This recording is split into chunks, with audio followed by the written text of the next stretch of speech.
Hey folks, I'm still on vacation, but I've got another guest video lined up for you today.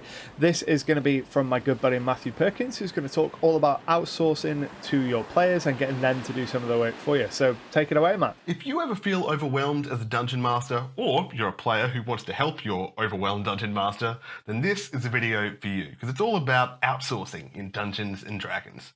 But Matt, I can hear you yell, slamming your face into the keyboard like a big bad water bird. Dungeon mastering isn't that complicated. Why would I need to outsource? Question mark, question mark, question mark. Well, listen up, you bird.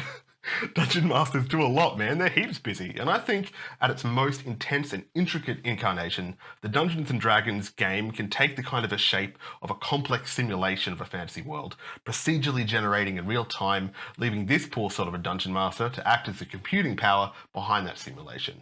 And even simple games rely on the dungeon master retaining and disseminating so much information, tracking too many things, and acting like a computer. My argument here is that sharing the load of running the game will make the game better for both dungeon masters and for players.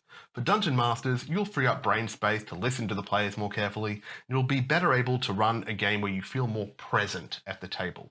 Or you could use the extra brain space, like, I don't know, for something else. Maybe you could think about Yu-Gi-Oh! Or like how you haven't fed your Tamagotchi in 17 years. I don't care. I don't mind. Do what you want.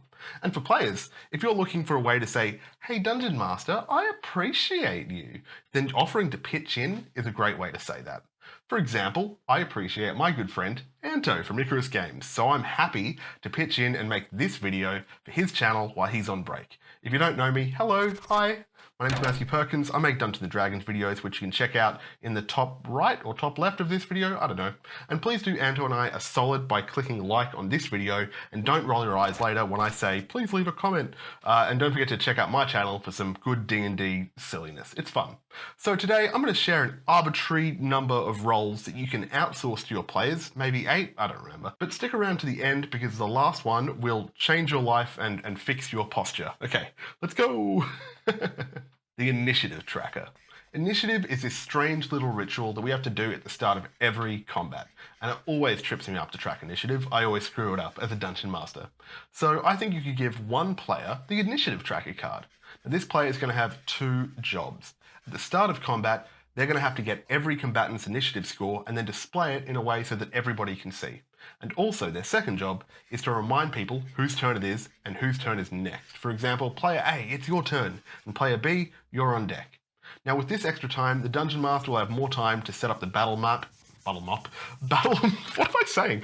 They'll have more time to set up the battle map in the beginning and more time to strategize between turns. And remember, if you like these cards that I made, then you can download them on my Patreon, or you can get them on Anto's Patreon. The damage tracker.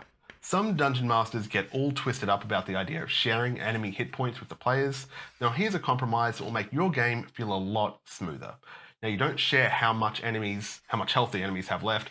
You assign a player to track how much damage each enemy has taken. If you assign a player this damage tracker card, they should keep an itemized tally of how much damage each creature has taken, ideally on a whiteboard or something so that everybody can see it.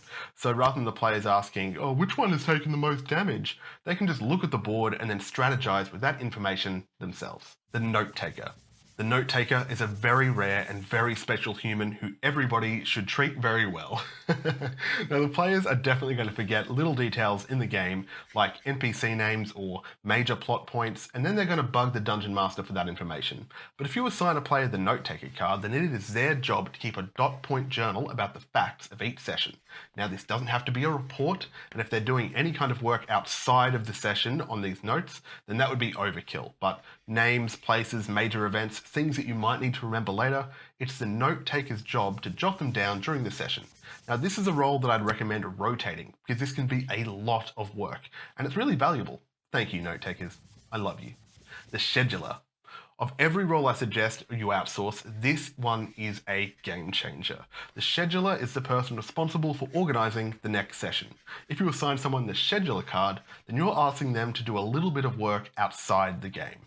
It's the scheduler's job to get everybody's availability to find good days for the upcoming session. And if you have a rotating location for your game, it's the scheduler's job to confirm where you're playing and make sure everybody has that information. And then if there are any cancellations or, oh, I'm a player, I'm running late kind of phone calls, then they should go to the scheduler. Of course, if you're playing it the same day in the same place, then you might not need this, but I personally have found scheduling sessions as an adult to be legitimately nightmarish. It is diabolical. Eventually, I'm going to make a full video about how to schedule a D&D session, but first I'll need to work out how to do it myself. Here's a complicated role, the snack bringer. They bring snacks.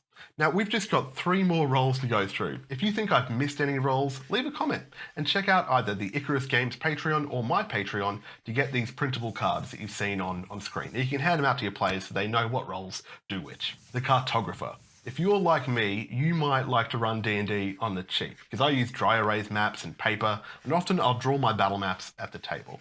Now, this is something you can outsource to the Cartographer. If you assign someone the Cartographer card, you might ask them to draw or assemble the battle map at the start of each combat based on how you've, described the situation. There is a little asterisk on this one. Another person might not draw the map exactly as you've imagined it, or not in the exact same way that you would. In this case, I'd defer to that player's imagination, so that as long as they've got the major features like exits and terrain hazards, well, that's fine. If you haven't worked it out already, I run a pretty loose game of Dungeons and Dragons. The rules looker-upperer. When I don't know a rule, I'm usually just happy to make a quick ruling at the table and then look it up after the session. But in some clutch moments, you really do need that official ruling. Now, I don't know all the rules. You know who does? This big book. You know what I don't want to do during a session? Read or open this big book. If you assign someone the rules looker-upperer card, it's their job to look up the official rules of holding your breath or how much damage a goldfish would take from falling 300 feet or whatever nightmare scenario those walking liabilities called players have brought into your living room. Now, while they look up the rule, you can keep the game moving so the drama doesn't stall. But here's another big asterisk, right?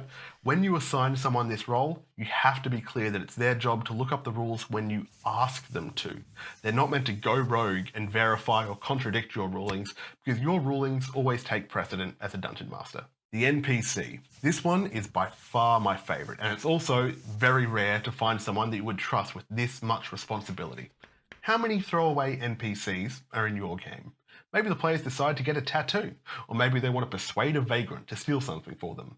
If you have a player who is a very good role player, someone who doesn't metagame to their own advantage, you could ask them to roleplay that throwaway NPC while you prepare something in the background.